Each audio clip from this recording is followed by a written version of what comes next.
a special live edition of Locked On Jazz from Dallas, Texas with who? Oh my gosh, all the guys you love. Ron Boone, Thurl Bailey, Craig Bolerjack. What will it mean that Luka's not playing game one? What will it mean for the Jazz of all their playoff past? How do the Jazz overcome those demons? And what is this team capable of? And Ron Boone has been at every practice all week, will tell us how they've looked different. It's all coming up on this edition of Locked On Jazz. Do I really do the drum roll even with these three guys around? You bet I do. Pow. Oh, but I forgot that Booner laughs at me. I'm embarrassed. There we go. You are Locked On Jazz, your daily podcast on the Utah Jazz. Part of the Locked On Podcast Network, your team every day.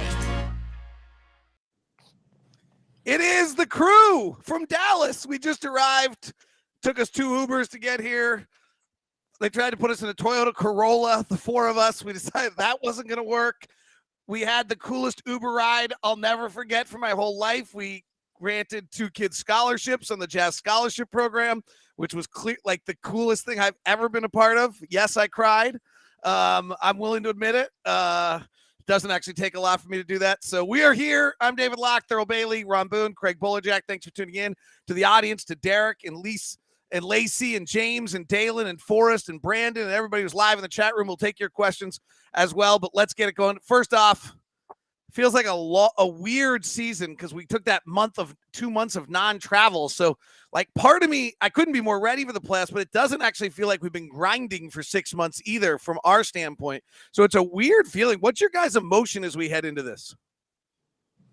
I feel like I'm playing again, man. You know, as a player, I think Boone can attest to this. It was always a different feeling when you were getting closer to the playoffs. And I remember my first season, my first year with the Jazz as a rookie was the first time the Jazz had made the playoffs since they moved to Salt Lake City. So I didn't know what it was like until it got going. But I feel like I feel what those guys are feeling because I've been through it, and you know how crazy our fans are as well. And for me, it's as a player, this is what you work for all season long. I mean, you never know what position you're going to end up in, the best record or barely creeping in there. But the fact of the matter is, when you get there, it's a reward because you've been working your butt off all season to make sure you make the playoffs and hoping that you have a good year. And then you start thinking about the team that you're playing and what kind of success have we had against them? What kind of success individually have you had against that particular team? So the reward, first of all, is making the playoffs. And once you get there, you're excited about it. And you want those playoff shares, Booner?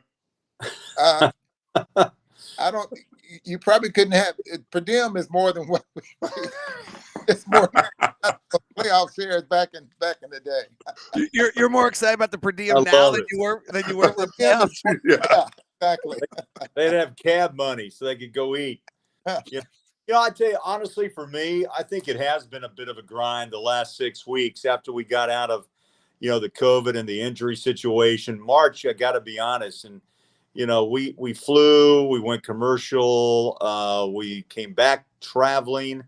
I think we spent 17 nights on the road from the end of February all the way until we're here tonight again for the next 5 nights in Dallas. But, for me, I'm with T and Booner about hopefully this is the next level of basketball. I don't know, guys, if you can turn it on, but I'm hoping that's the case for the Jazz. I hope that the meeting they had behind closed doors put some of the issues to rest.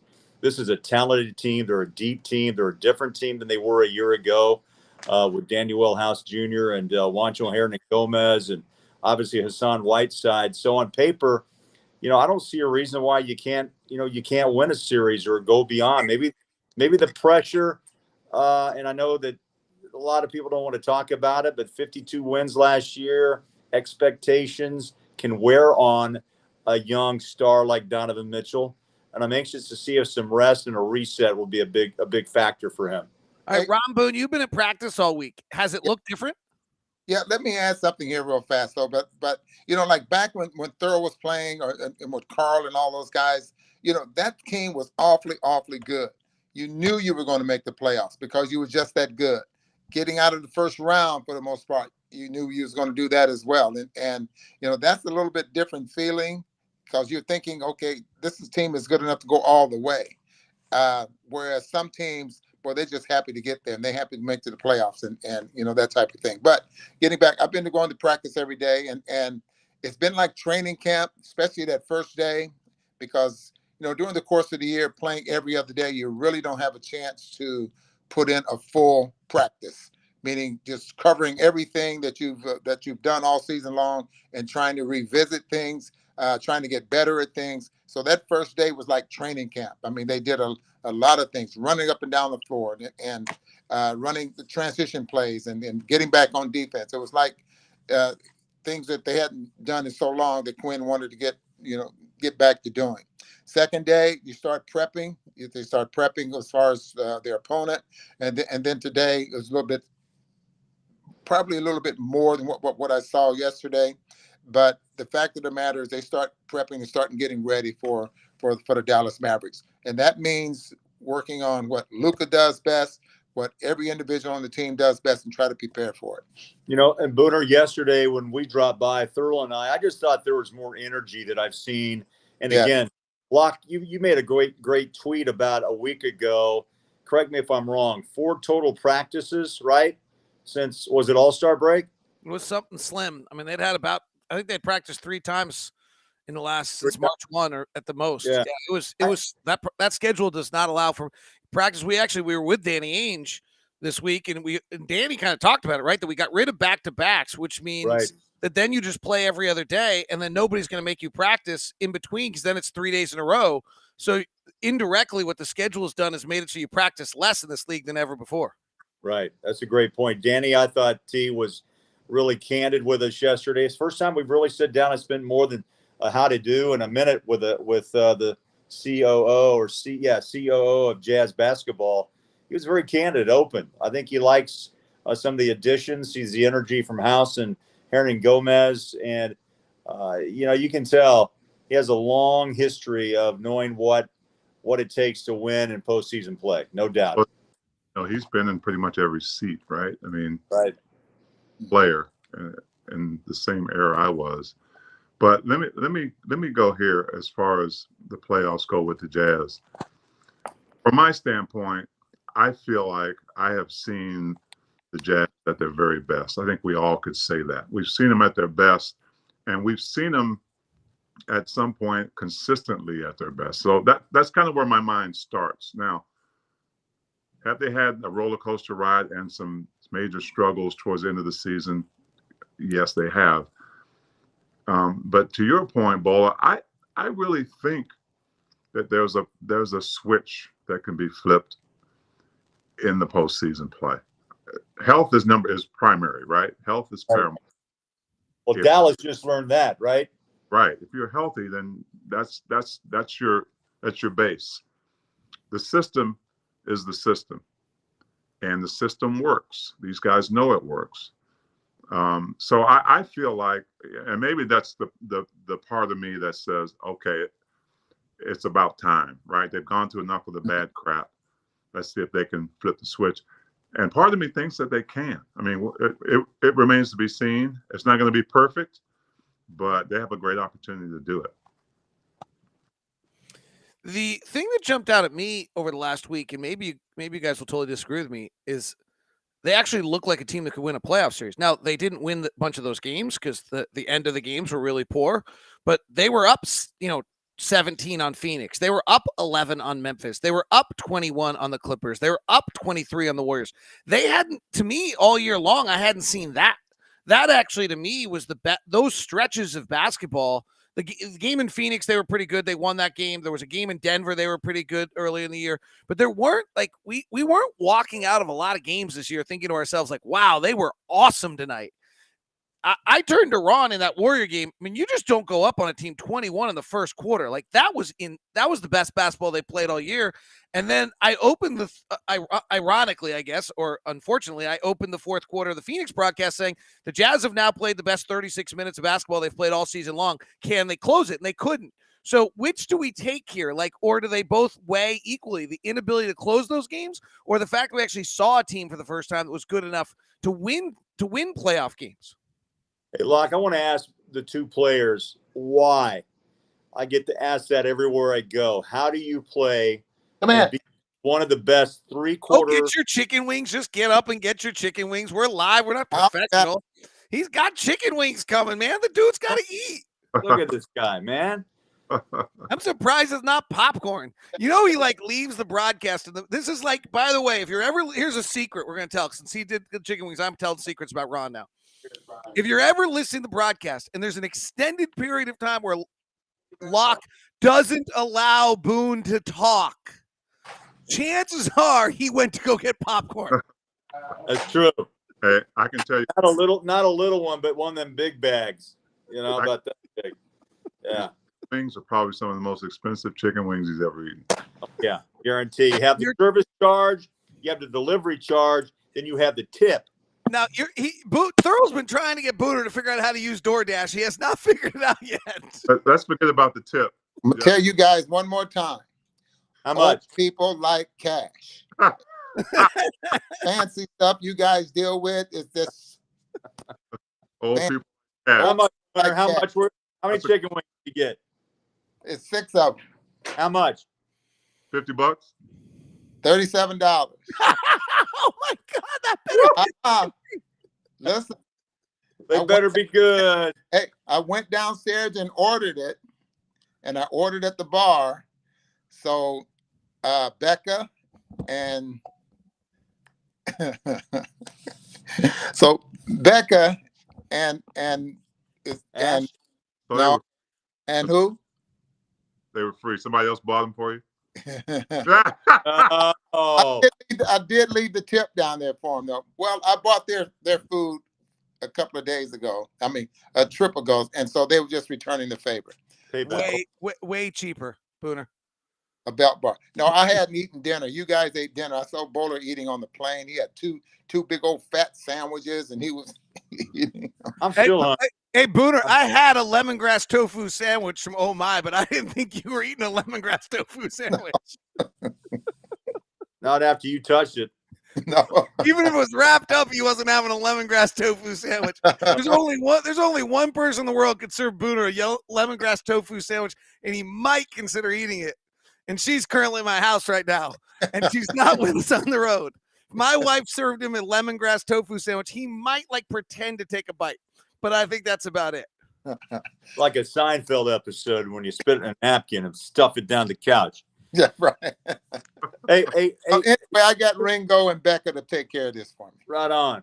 All right. Hey, T, so how do you lose focus after three quarters? I've been asked that question, radio, grocery stores, hardware stores. How can you be the best team in the league through three and then lose the focus? Well, I agree with Locke on this, is that, you know, the good thing is that you know that you can be a really good team. You can get that kind of lead. And my problem was when Jazz did get those leads, there was always a point in the game, Bowler, where I would say, remember this time on the clock. Right. Because it was like we expected it almost, right? And that's 6 minutes. 6 minutes, right? And the hope was that it wasn't going to happen, but you knew that team was going to make a run because the Jazz cut it short. The question you asked, I don't have an answer to. I mean, if we had to answer, we'd obviously know how to help solve it. But the tough part for me is it's a collective effort, right? Yeah. There's certain things that happen. Donovan struggles scoring in the fourth in some of those games. The defense, and you can't stop the other team, right? So it's a double whammy. You're not scoring and they're scoring. You're allowing them to score. So maybe sometimes the focus a little bit more. When you're missing shots, that's kind of where your head goes, right? When you can't score and your defense isn't, you know, as tough as it should be because it's supposed to be your identity. And I think from what Quinn has talked about, and the Jazz stopped running. And how do they run? They get the team to turn it over so they can get early shots. They can get those Right. kicks. So I think it's a combination of things, but it's mind-boggling that it's a collective thing, and that's how this team kind of works. Though they're not successful unless a lot of guys are. Ron Boone, Yeah, you have take- wait 1 second. Wait 1 second, Ron Boone. You have $37 wings right there. Yeah. Lacey's pointing out that they're getting cold. So tell no. Lacey, I'm fine. You sure? Because I was going to do an ad read right now so that you could have some wings, because that's teamwork. Like I was going to go down the clutch together as a unit. Well, And I was going to sell 2 ads, and then you could eat like 2 wings. I'll make a point, and then you can sell your ads. All right. But, and obviously we all know that the Jazz have lost I won't say a ton, but quite a few leads in the fourth quarter. Leads that they've had, big leads, and then all of a sudden they can't make a shot. What I see is that sometimes we don't trust our system. Coaches call timeouts to try to stop runs. They call timeouts to try to get everyone back on track, call a special play for someone or something like that, just to try to get things going. But you have a system that you've been playing under for all year long, and being able to trust that system that you're going to be able to finish a basketball game, I think is very, very, very important. And sometimes I just don't think we do that. And as a result, these NBA teams are good. I mean, there wouldn't be NBA teams if they just wouldn't be an NBA team. But you can't expect to hold an NBA team down for 48 minutes and not expect for them to make a run. The biggest problem is stopping that run, putting that fire out. And I think the most important thing in a situation like that is being able to trust your system and what's made you more successful during the course of the year. He's Ron Boone, Thurl Bailey, Greg Bolerjack. I'm David Locke. We continue on our special edition Jazz Roundtable night from Dallas on this Thursday night edition, getting you ready for game one. It's brought to you by Murdoch Hyundai, located at 4646 South State Street, also located in Logan and in Linden. And we just sent somebody up to the crew up in Logan, Connor, taking care of one of our Locked On Jazz listeners. Email me first at dlock09@gmail.com. We'll give you that VIP treatment, set you up so you know who you're going to see before you get there, find it all out for you. And the Murdochs are truly incredible. They are going to they have said and vowed they will not charge more than MSRP right now. Despite the fact that they can do that with the car shortage that's going on right now, they have decided they will never charge more than MSRP on their vehicles during this time period. So they make sure you stop by. It's at 4646 South State Street, also in Logan and in Linden. All available for you at all of those locations. And email me at dlock09. Remember, it was the Elantra that was named the North American Car of the Year. The Sonata is the other beautiful sedan with the Santa Fe, 2 of which float around our house, along with a Tucson, and I'm driving the Kona right now, the small, little zippy one. Today's show is also brought to you by our friends over at betonline.net, the #1 source for all your betting stats and info for all the latest sports developments, league reviews, news, including your basketball playoffs, your start of Major League Baseball season. BetOnline is your continued source for all your sports wagering information, for live betting to playoffs to esports and more. Head to the website today. Use your mobile device to learn more about the trends.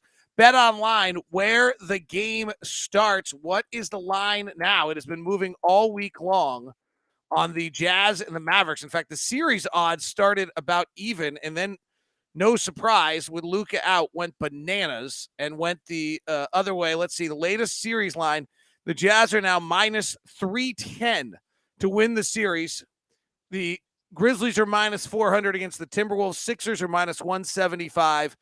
Nuggets and the Warriors are minus 245 on that. All right, Roundtable continues.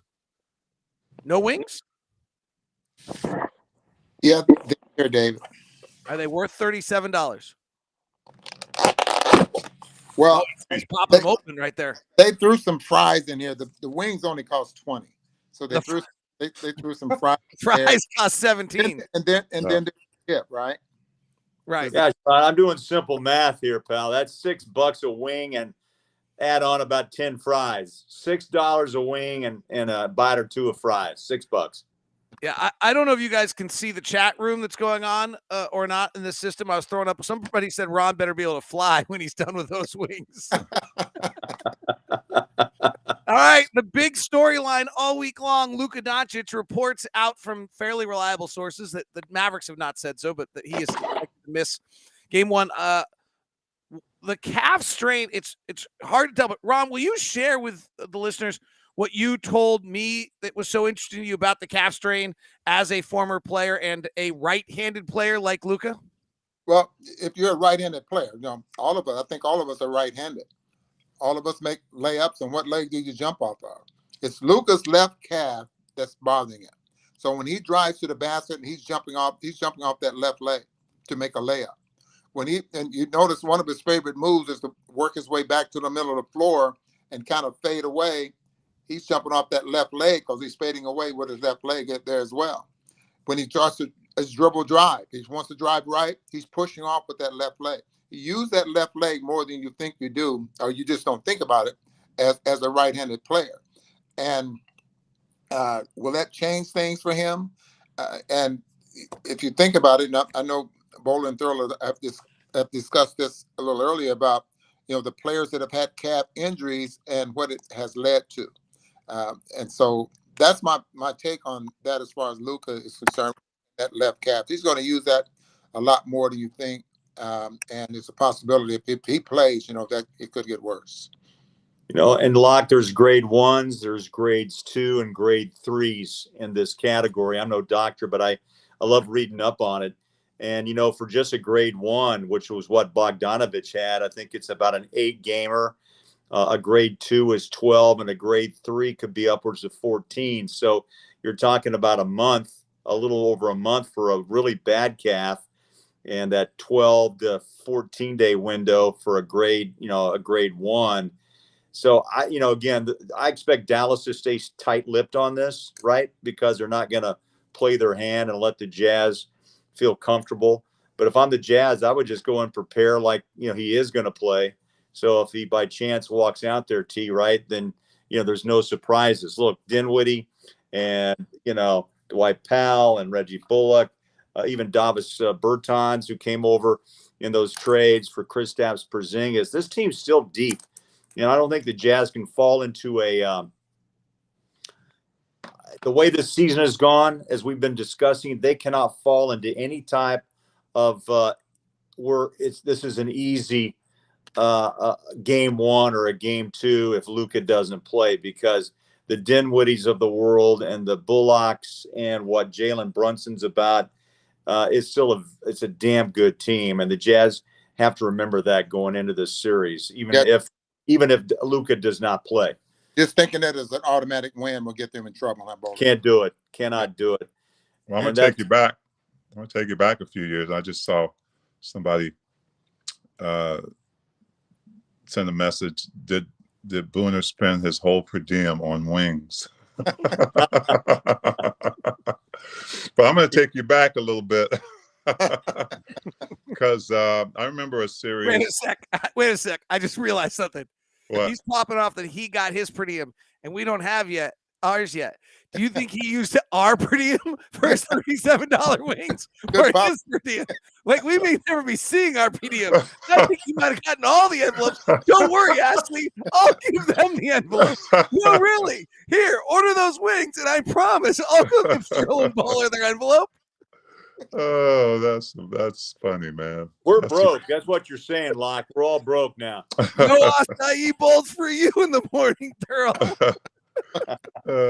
So I don't recall the year. I'm sure David Locke does, but it was the series between the Jazz and Houston, and Mark Eaton. Someone fell on his knee, hyperextended his knee. He was out. Bo, I know you remember this. Yeah. Billy Paultz stepped in. Billy Paultz stepped in. So, obviously, when Mark went down, that was a big loss for us. Yeah. And I think on Houston's side, it was like, we probably got this. We got the dream shake in the paint, and who's going to stop him? Billy Paultz stepped in, and you're talking about taking one for the team. He was frustrating the team so much, he took a punch for us. Right. Yeah. Right. And then that got us riled up and went on to win that series. But it just reminds me of this one because from what I know, when the Jazz played Dallas, specifically here towards the end of the season, when Luka went to the bench, they can play still. The game gets faster. Their pace is faster. Dinwiddie kind of takes over and does his thing. So I know the Jazz are looking at that part of it and knowing that they just can't, even if Luka doesn't play, if he's not playing, that they can't take this Dallas team for granted because they're well coached as well. Let me go ahead. David, Brunson's having a great year there as well. So you really got to pay a lot of attention to him. So, but they do play faster, that's for sure. Okay, there's no question that they're way better if Luka plays. Like, I get it. Yeah, that's right. But let's also just deal with some of the data here. One is statistically they're actually better this year when Luka's off the floor than on the floor, which is pretty wild, but there's something to it. The second thing is that Luka's one of the worst defensive players in all of the NBA. He's probably one of the best offensive players in all of the NBA also. It's both sides. So if Luka doesn't play, their issue is going to be how they score. But so's our issue going to be how do we score? Because if they have Jalen Brunson, Spencer Dinwiddie, Dorian Finney-Smith, Reggie Bullock, and Maxi Kleber on the floor, we don't have an offensive mismatch anywhere. They're going to be switching 1 through 5, and we're going to have to try to beat them off the dribble and keep ball movement alive when we don't have an advantage on anyone. So that's like, if Luka's out on the floor, what we did in the second and third game is just brought Luka to the ball and torched him. We averaged like 1.45 points per pick and roll when we got Luka involved. If Luka's not involved, we don't have a mismatch on the floor to go take advantage of offensively.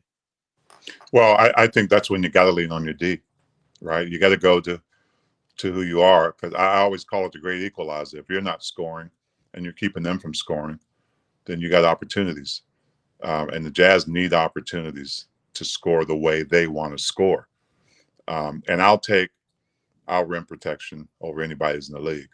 So if and also in the playoffs, I doubt if you're going to see, I don't know if you're going to see the same type of scores. I mean, they're going to be, I think you can see some, 110 to 90 if your defense is good.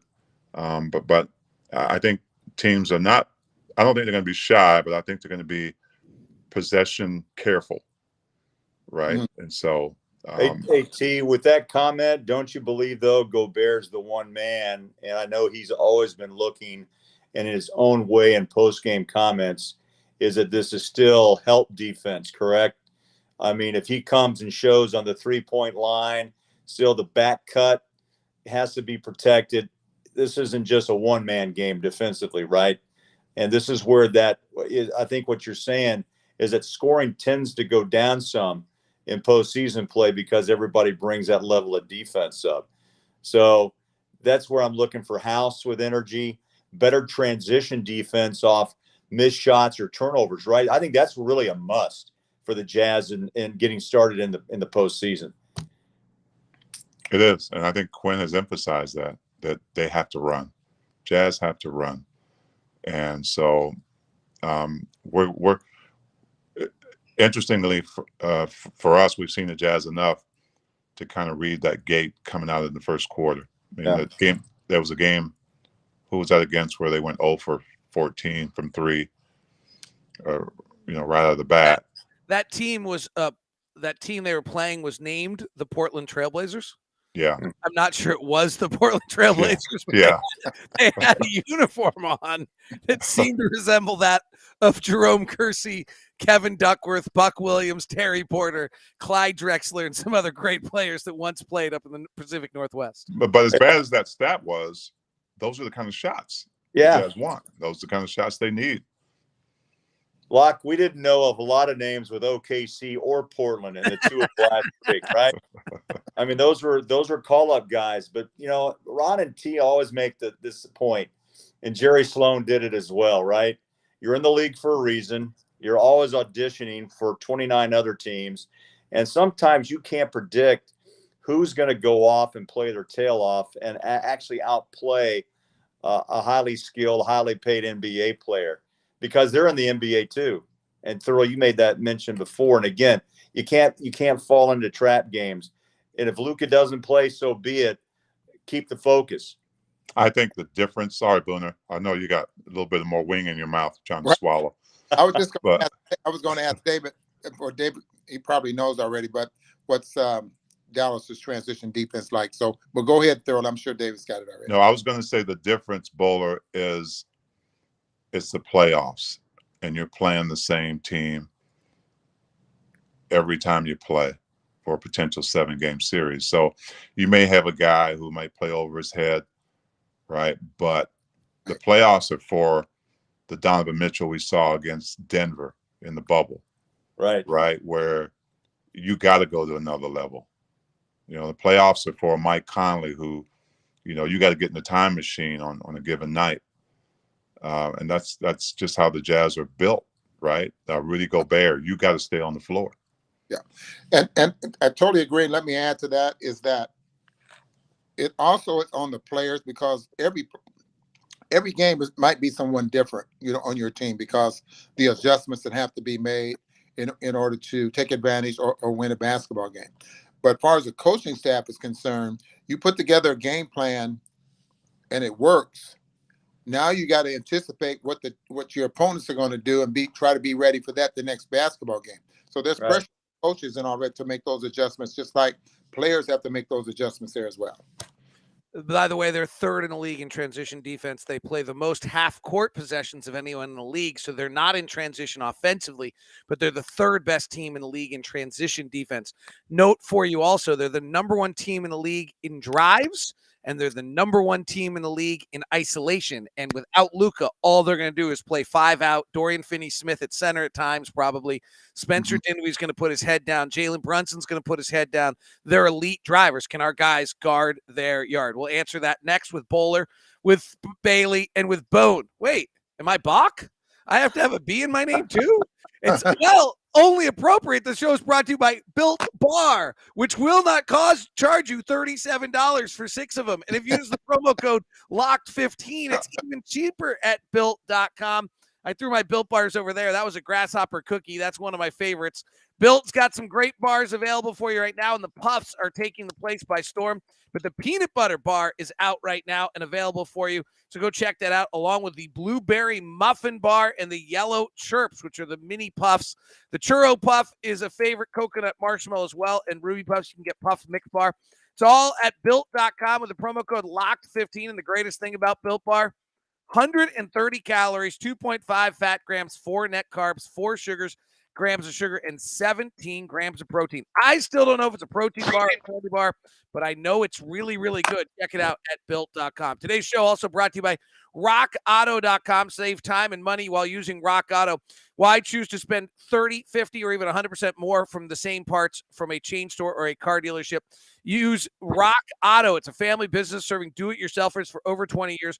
Rock Auto prices are reliably low for every customer. They've got everything you want, from brake pads, tail lamps, motor oil, even new carpet. Go check it all out at rockauto.com. Please mark in Locked On the How'd You Hear About Us section. It's rockauto.com. It's amazing selection, reliably low prices, all the parts your car will ever need. rockauto.com. Thanks very much for making Locked On Jazz your first listen today or tonight, as we're live with Thurl Bailey, Ron Boone, Craig Bolerjack. You know, I turned to Booner today and said, this is kind of great. We get to find out if our guys are good enough. Like, I'm just going to be totally blunt about it.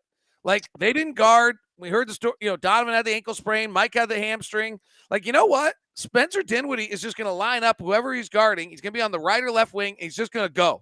And, like, can you guard your guy? And Jalen Brunson is going to bogart Mike Conley down the left block. Jalen Brunson actually leads the league in points in the left block of the NBA. He's going to go down the left block, and he's just going to try to overpower him. And are you good enough to handle it? Like, there's going to be a simple level in this series. You know, are our guys good enough to get it done? Isn't it fascinating, though? You know, guys' weakness is trying to get them to play to the weakness, keep them from playing from their strong hand. How difficult is that? You know, Brunson likes to drive left. Can you keep him going to his right? That's the game plan for most of the ball game. I mean, that's what they prep for. But these guys are so good, it's awfully difficult to keep them from getting back to that strong man. Chris Paul, now Booker, Brunson right now. It's just, and Luka. You want him going to his right because he doesn't shoot jumpers going to his right. He usually tries to drive all the way to the basket, but he finds a way to get back to that left hand, and that's the strength. It's just awfully difficult to do. I think as you talk about that team, now you have to flip it and say, well, what is Jazz great at? Right? What do they have to do night in, night out? Fourth, defend. We always talk about defend. You've got two great rim protectors in Hassan and Rudy. But offensively, you've got a lot of weapons out there. It's going to be interesting as we talk about the rotation of this team. We've gotten a feel for the start of the game, but now how's JC going to be coming off the bench? That's an important stat, right? Your bench points are going to be huge. Is JC going to be streaky? Can you get the three going? Bogey's another one, right? Talk about calf injury. Now you're coming back. Does he have the rhythm back yet? Can you post up Bogey? Where's Bogey? Does Bogey fall in the top 10 post up? I don't think so. No. We're 30th in the league in post up, so I'm not sure we have anybody who can be in the top 10. Effective. And so, that I'm interested in the Jazz and how they're going to distribute the wealth on the offensive end. And I know Donovan can get a bucket anytime he wants. I saw Donovan the other night go coast to coast. I hadn't seen that a lot. Just ball out of bounds, and he just went straight down the middle through everybody to the hoop. Can he balance that with being a playmaker as well? So it's going to be a good one, though. 94-94, 5 minutes left. What do you guys want to see from the Jazz offensively? How much time's on the clock? 5 minutes left. 94-94. What do you want to see? 94. I know. Booter's looking at the clock. I'll tell you that. Booter's answer is going to be about the clock. It's going to be about the shot clock. Booter, you want to go first? 94-94, 5 minutes left. Booter, what do you want to see? Should I just say it for you? I want the clock at 8:20 to 18-20 when they cross half court, right? That's what you want. Correct. See, I listen. I like the idea because you might not think that extra 2 or 3 seconds, 4 seconds is important, but that's at least 3 or 4 passes sometimes. And that could make a difference in the type of shot that you get. When you walk the ball across center court, you got 16 on the clock. By the time you get into your offense, it's 12. Now that just puts you, in the short clock where you're not getting the type of shot you want. What I would like to see, push the ball over the timeline, 20 seconds on the clock, maybe 19 somewhere in there, get into your offense. Those extra 3 or 4 seconds could make a big difference in the type of shot that you're getting. And I think if the Jazz do that, you can do that after a made shot, but it's playing a little faster. I know Quinn is stressed, playing faster, wanting some more transition offense, but we just don't do it consistently enough. Even if you do it for 40, 42 minutes a game, that I'd be happy with that, especially if I was a coach. But that's one thing that I don't think we do it well and don't do it enough. Ron, your point's strong because I think what it does is that extra pass also negates a shorter shot clock where you get a lot of players now blitzing Conley or Donovan, and they're stuck out on the perimeter with about 2.7, and all of a sudden they have or they're going to pass out to someone who's not prepared, and now you have 1.1 to get a shot away. You're right about the extra 3 to 4 seconds. It's that extra pass, just enough to have open floor space, and we've seen it multiple times when the Jazz struggle.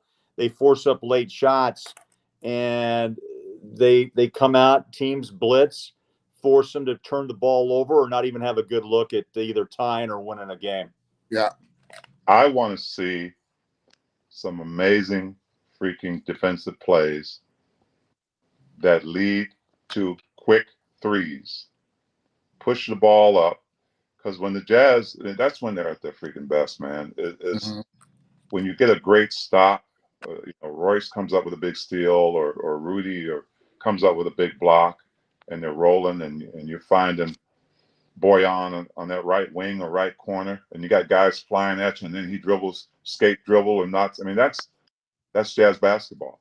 So I think it's got to start on the defensive end, and heck, with 23 seconds on the clock or 20 seconds on the clock. You want to real fast, don't you? You want to pace, man. You know what he wants? Booner, you know what he wants? He wants a beep, beep 3 from D'Angelo Russell's what he wants.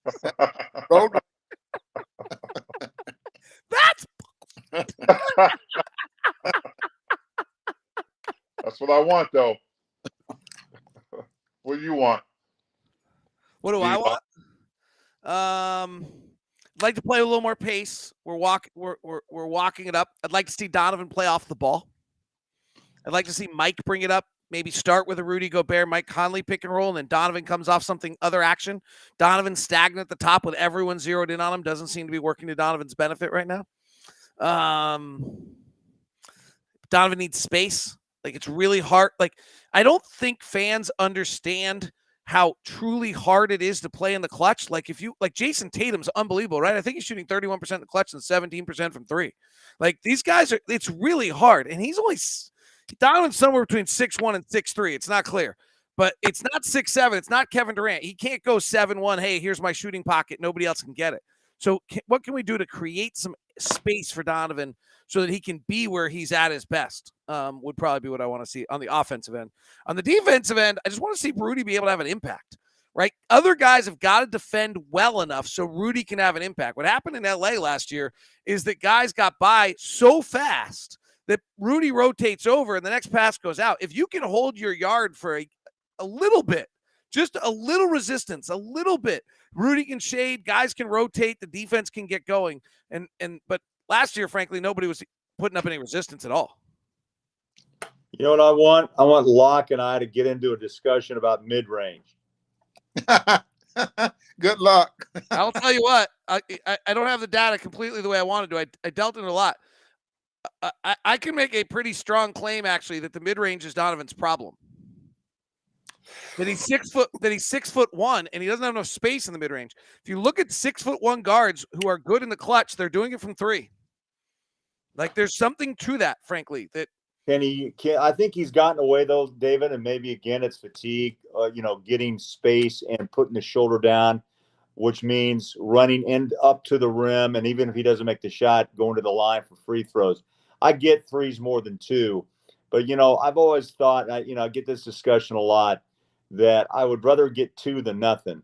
But I understand the analytics, I really do. But I think the league's gotten so far away, and Clarkson, I think, has changed his game. And again, analytics, you may agree or disagree, but the 3 ball was going up about 10 times a game and making 2.2, I don't know what it was, per 10 attempts. He was barely at 29 or 30% on the year. But T and I talked a lot about just how he's been able to change his game somewhat, right to left. I know he's got that little escape ability, but those points still energize a team when the 3, for some reason, the 3-point flu runs through this team. And I can't explain it, why it's just not one player, but all 7 that cannot hit an open 3-point shot. And case in point was against Portland, 0 for 14 to start the game.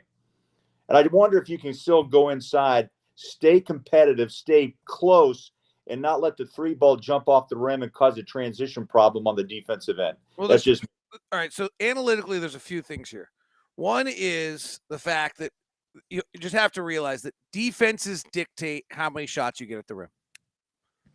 Offenses control how many 3s you can get, but defenses dictate the rim at this point. Like, teams decide you're not getting to the rim in this league. You're not getting to the rim in this league. Like, it's almost impossible. So that's the first part of it. The second one is, even Donovan is a pretty good mid-range player. For the last 3 years, he shot 44% on long 2s. So that's 0.88 points per shot. I can buy you can change it up, but 0.88 points per shot is not winning you anything. I just don't. I mean, probably not where Booner is on the analytics yet. I mean, I believe in it. I mean, I know it has its uses, but I'm from a player standpoint. If you're good at something, and good is not necessarily if I'm not shooting, 40% from mid range, I should just not shoot it. But I think when Donovan gets in that paint, he becomes a playmaker. I don't think it's a predetermined two. I think he decides when he gets in there whether he's got the space to knock it down.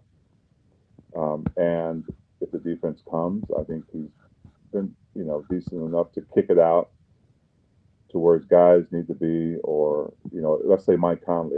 Let's go to Mike Conley. Mike Conley drives and sees Rudy. The defense comes on him. He lobs it up.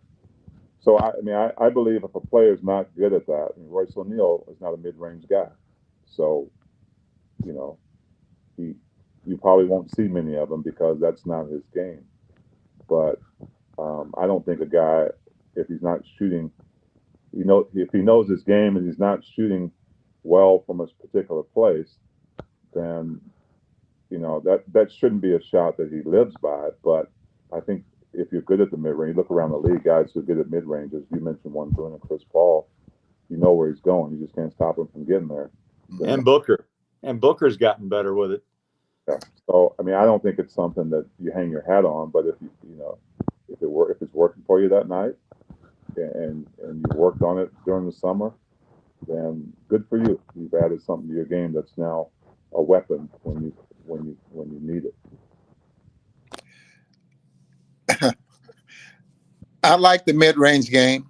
I don't think it's a shot you should turn down, especially when you have the type of offensive game. And I know we're using Donovan as an example here, but there are many guys in the league that probably do the same thing. But that 13 free throw line shot, 15 foot, something like that, to me, the way good as these guys are nowadays, that's a high percentage shot.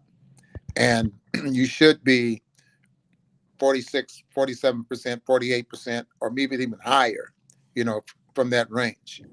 And if you work to get there, you got to shoot it. I can understand analytics. I know that spacing and the way coaches want you to work your offense to get 3-point shots. But if you work to get into the paint, I think you ought to take that too. I'm sorry. It's fine. I'm a cherry pick. I want to just make sure we all understand something about the clutch, playing in the clutch, though. Like, this is where I think, hey, Donovan's in a slump. It's not good. He's 3 of his last 27. Like, it's not good. But he also was like nails to start the year. Up until January 1st, our offense was the 4th best clutch offense in the NBA. So you're dealing with two things. One is you're dealing with small sample sizes. And so the variance is really high. The other one is like, what do we think Kevin Durant shoots in the clutch? What's your guess? I'm going to say 53%.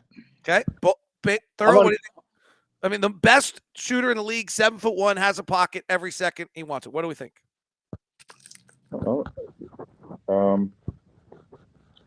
In the clutch, 48%. Okay. Bowler, you got a number here? I'd say he's about 52. Okay. Kevin Durant in the clutch this year is 41.6%.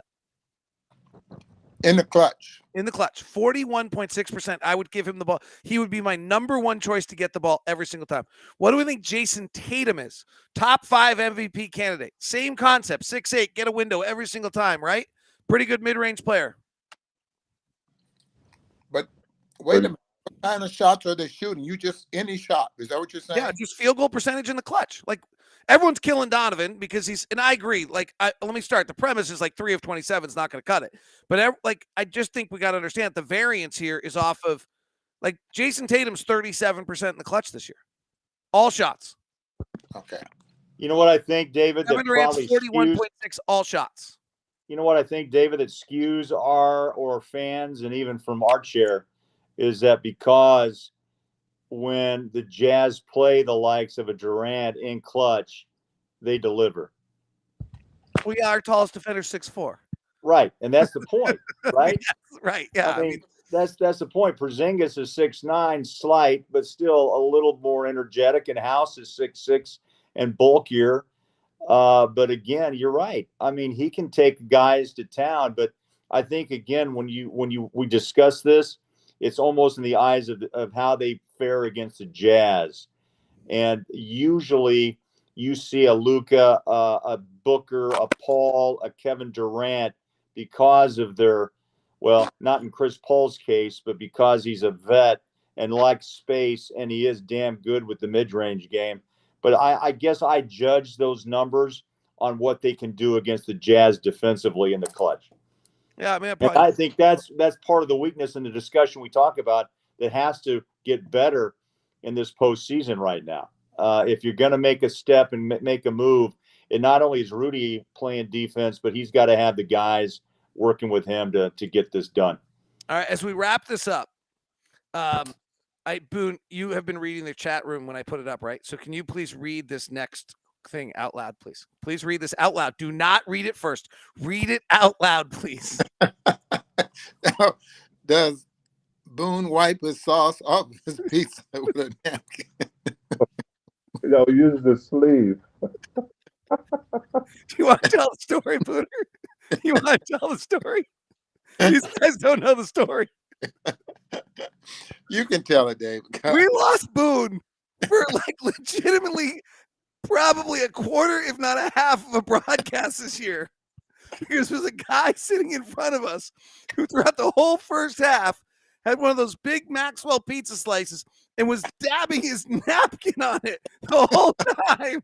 And Boone couldn't watch the game. He kept just saying on the broadcast, he's still putting his napkin on his pizza.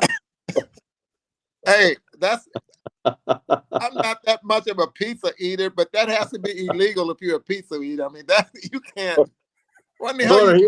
He was trying to dab that grease off that slice. Is that what he's doing? Taking the grease off? Not the sauce was coming off. That's well. Unless he was taking that napkin home for something else. I don't know. We gotta go. Just forgot about the game. Just watching this guy blot his pizza, his sauce off the pizza. You know? Kill that yard. Did you kill that yard bird? That yard bird's gone, baby. Thank you, everybody, for tuning in. Thanks to Big T, Bowler, and Ron. Go Jazz.